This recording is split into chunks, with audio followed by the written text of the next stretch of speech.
after she gave me the lecture, and she said, you know, the reason why I was profiled was because I was wearing loose clothing, and I went, you know, and I took off all the loose clothing so that you could just see a T-shirt that was sort of tight-fitting, and I lifted up my pants legs, and I showed her my bare legs, which also upset her. She did not want me to do that, because then that means that she couldn't touch my body, you see.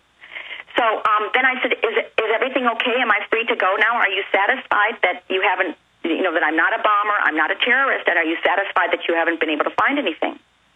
And she said yes, but she basically said, I would suggest you don't fly anymore because flying is a privilege, and I can call the police and have them taking you off. Yeah, they say owning a gun's a privilege, traveling's a privilege, everything's a privilege now, and we pay all our taxes to the government, and they turn all these minimum wage goons loose on us, but then that's only the beginning of the story. They were going to make you submit. They were going to show everybody what happens to somebody that talks back to the warden in the prison, because we're a prison planet, and we're about to go to break. We're going to come back with Christine Ebersole, christine-ebersole.com, and talk about what she describes as her SWAT teaming at the gate after she'd gone through the slave boot camp training grid, where they're always adding more suppression incrementally. Look, this is meant to prepare you for forced inoculation, forced DNA removal, DNA databases. That's all admitted. It's all over the news. They take baby's blood at birth for almost 38 years. This is just a lawless group of scum. And of course, the average TSA worker is not a bad person. They're just ignorant like the general public. Best leading actress, Christina Ebersole, great lady, is our guest. Charming, intelligent, filled with courage. She's one of the people that helped, educate Rosie O'Donnell about 9/11 being an inside job. She's good friends with her. We appreciate Rosie O'Donnell's courage on that front. That's what I appreciate, is people that stand up and tell the truth. I don't even have to agree with them on some of their politics. As long as you love the truth, that's what matters. Now, Christine, so they go ahead and let you go. Through your privilege. They give you your privilege as government god, as the feds that have seized the airports, now seizing the roads, announcing they have TSA and checkpoints all over the country now, expanding this, training our children how to be slaves. And so you go on towards the gate. What happens next? Well, you know, we were early, so I was sitting at the gate with my musical director, John Otto, for about 45 minutes. We were just talking. I was kind of saying, do you believe what just happened? Thinking that was the end of the story. And then they announced that they're going to begin boarding, and I was on one of those short flights. So you know how it is, Alex, where you don't have assigned seating, but they'll say, you know, you're in A, 15 to 18, so you kind of get in a line, and there's 3 different lines. So everybody was in line. They announced that we're boarding. We all get in line, so everyone's facing the front, like the front of a classroom. All of a sudden, there's about 6 security members.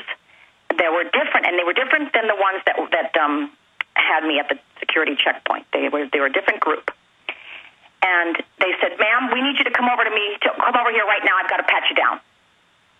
So to take me out of the group. Now, mind you, everyone's waiting to get on the plane. So I go to the front of the class. I'm taken to the front of the class because, you know, they caught me, you know, throwing spitballs.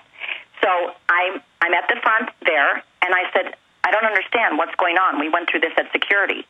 Ma'am, it's random. Ma'am, I need to pat you down right now. So another lie again. This is supposedly random. So it's just congenital lying, a culture of deceit. Yeah, twice random? I don't think so.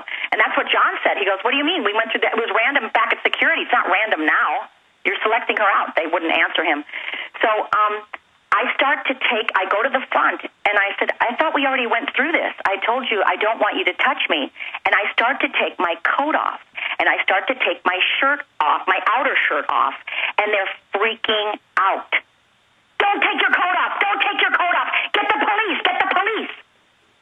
They didn't want me to take my coat off because then that would, you know, mess them up from, you know, they wouldn't see. No, they've got to have the act of submission. Yeah, exactly. I mean, this is their great power. And how many have been caught being pedophiles? How many have been caught demanding women give them sex? I mean, this is their domination. Yeah.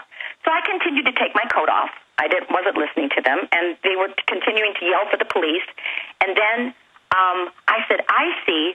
This is because I said I didn't want you to touch me back at security.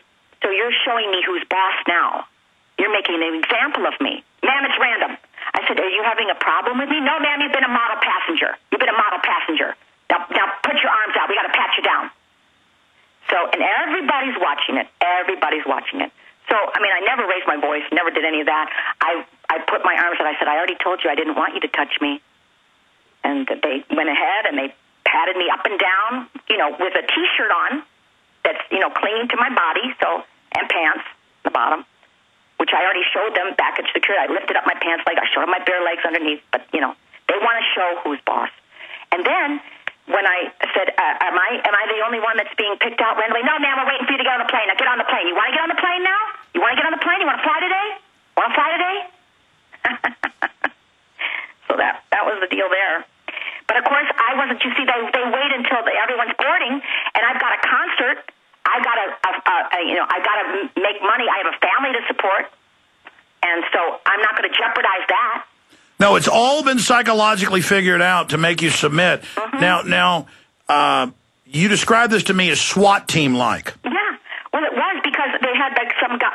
I mean, I didn't see any guns, but I'm just saying, like metaphorically, a SWAT team because like there's like 6 or 7 people descending on me. All these security guards, and they probably all had a conference with each other because they were pissed off because I said, I don't want you to touch me. So they said, hey, you know, let's go after her and make her an example and show her who's boss. Well, I've seen countless YouTube videos off local news of TSA going crazy. Have you seen the one where the military vet in his uniform, they want to search him, they want to humiliate him, so when he just talks back, they beat him up and then charge him with assaulting him? Or the new thing is making people who can't walk get up, and if the person won't get out of a wheelchair, they just tell you that you're not going to fly. So now they make people get out of their wheelchairs who can't walk, and so families try to hold them up, and then they get screamed at. I mean, I don't want to fly through George W. Bush or George H.W. Bush Airport in Houston because I've flown through it 3 times, and once internationally, and they're just screaming at everyone, yelling. It's like Planet of the Apes. We're like running, and the TSA screaming and yelling, and people are freaked out, and they're screaming at old women on crutches and just foaming at the mouth and insane power trips. Let's talk about what you'd like to be done about this when we come back. Stay with us.